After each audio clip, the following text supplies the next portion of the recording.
హైదరాబాద్ లోని మేడిపల్లి ఆర్ఏఆర్ కాలనీలోని సేజ్ పాఠశాల ప్రాంగణంలో నిర్మించిన అక్రమ కట్టడాలను హైడ్రా అధికారులు బుధవారం కూల్చివేశారు.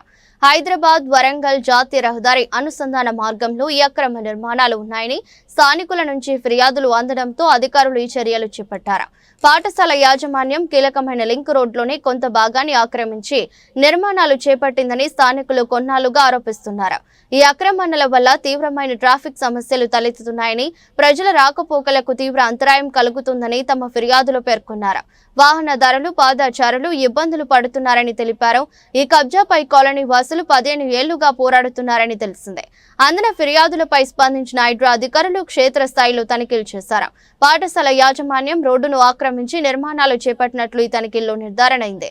దీంతో బుధవారం ఉదయం పోలీస్ బందోబస్తు నడుమ ప్రత్యేక బృందాలు పాఠశాల వద్దకు చేరుకుని రోడ్డుపైకి చొచ్చుకుని వచ్చిన అక్రమ నిర్మాణాలను కూల్చివేశాయి.